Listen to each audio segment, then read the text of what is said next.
What is life? Where soul is finished after death or not? Whether soul is finished after death or not? No. Soul is not finished. Body is finished. Soul is not finished. ये भगवत गीता की बात है कि भगवत गीता में कहा, वासांसि जीर्णानि यथा विहाय नवानि गृह्णाति नरोपराणि तथा शरीराणि विहाय जीर्णानि अन्यानि संयाति नवानि देहि। जिस प्रकार से एक मनुष्य अपना कपड़ा बदलता है और नया कपड़ा पहनता है, उसी प्रकार से मृत्यु के समय क्या होता है, यह जो वस्त्र है, देह, आत्मा के लिए जो देह है वो वस्त्र है, वस्त्र को त्याग करके दूसरा वस्त्र पहनता है, उसका पुनर्जन्म होता है। और पुनर्जन्म कैसा होगा? उसके कर्मों के अनुसार होगा। अच्छा कर्म किया होगा तो अच्छा जन्म मिलेगा, बुरा कर्म किया होगा तो बुरा कर्म मिलेगा, बुरा फल मिलेगा, बुरा जन्म मिलेगा। ये कर्म का सिद्धांत और पुनर्जन्म का सिद्धांत एक दूसरे से जुड़े हुए हैं। और अब मॉडर्न साइंस ने भी इसको स्वीकार किया है, पुनर्जन्म को। There is a book by doctor Reynolds Moody, उन्होंने लिखी है, किताब का नाम है लाइफ आफ्टर लाइफ। जीवन के बाद भी जीवन है। जीवन के बाद हम जिसको मृत्यु बोलते हैं, ये मृत्यु तो केवल शरीर की है, ये तो केवल वस्त्र बदलना है।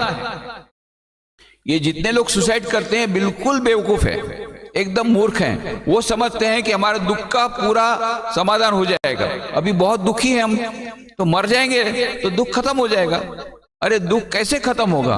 क्योंकि आत्मा तो मरता नहीं है। वही सेम जो जीवात्मा है, उसके सारे कर्म और भी खराब होंगे, इससे भी ज्यादा खराब परिस्थिति में उनको जाना पड़ेगा। It's is reverse journey.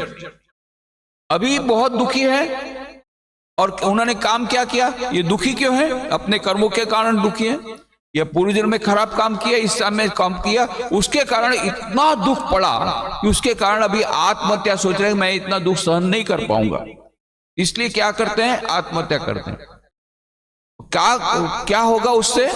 आपका इतना खराब काम था, उसमें एक सबसे बड़ा काम और भी खराब हो गया, खराब उसका फल मिलेगा। क्यों?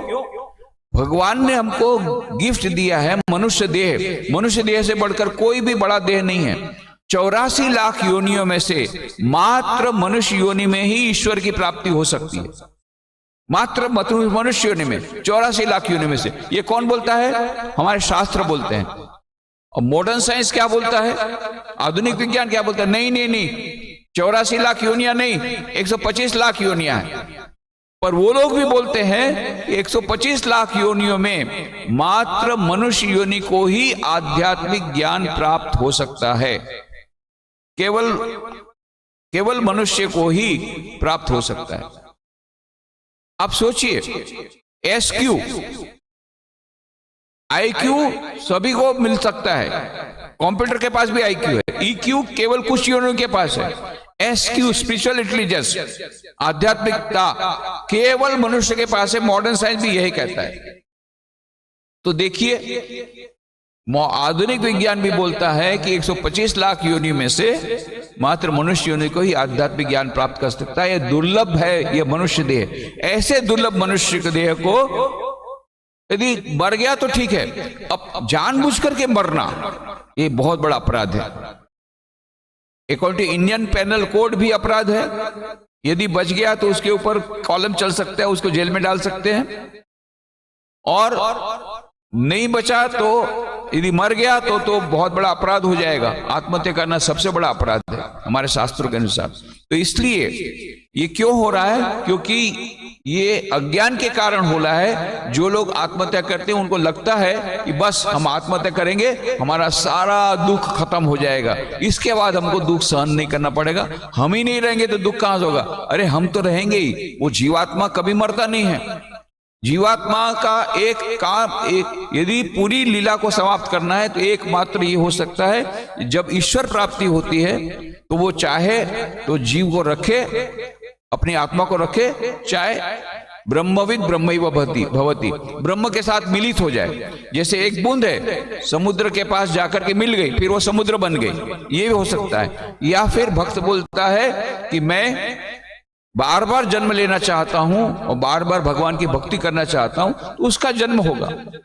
परंतु जो ज्ञानी है उसका वहीं समाप्त। परंतु वो जो जन्म होगा उसमें अलग प्रकार का जन्म होगा, वो या वो दैवलोक में जाएगा, वो ब्रह्मलोक में जाएगा, वो आत्मा, ऐसा कहते हैं। परंतु आत्मा का कभी विनाश नहीं हो सकता,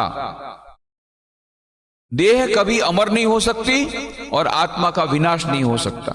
ये दो चीज याद रखनी है, दो चीज याद रखनी है। देह कभी अमर नहीं होगा, आप कितना भी उसको प्रयत्न कीजिए, 100 साल, 125 साल, 150 साल, इस पे क्षय होगा और खत्म हो जाएगा। परंतु और आत्मा कभी मरती नहीं है, वो अमर है।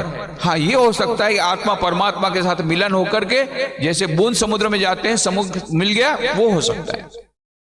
परंतु इसीलिए जीवन का लक्ष्य है मुक्ति प्राप्त करना, मोक्ष प्राप्त करना, परमात्मा के साथ मिलन हो जाना, योग प्राप्त करना। योग ही हमारे जीवन का लक्ष्य है। ये योग कौन सा है? योगा वाला योग नहीं, शीर्षासन वाला योग नहीं, ये है योग परमात्मा के साथ मिलन। तभी हमको परमात्मा की शांति मिलेगी। तब तक हमें पुनरपि जन्मम पुनरपि मरणम पुनरपि जननी जठरे शयनम ये संसारे बहु दुस्तारे कृपया पाहो पाई मुरारे भज गोविंदम भज गोविंदम। आदि शंकराचार्य बोलते हैं पुनः पुनः जन्म जन्मांतर के चक्कर में पड़ना पड़ेगा, फिर जन्म होगा, फिर मरेंगे, फिर जन्म होगा, फिर मरेंगे। ये चक्कर कब तक चलेगा? जब तक योग की प्राप्ति नहीं हो गई। इसलिए ये मनुष्य का ये soul is not finished after death. Life is just life is between birth and death. ये जो है वो लाइफ है।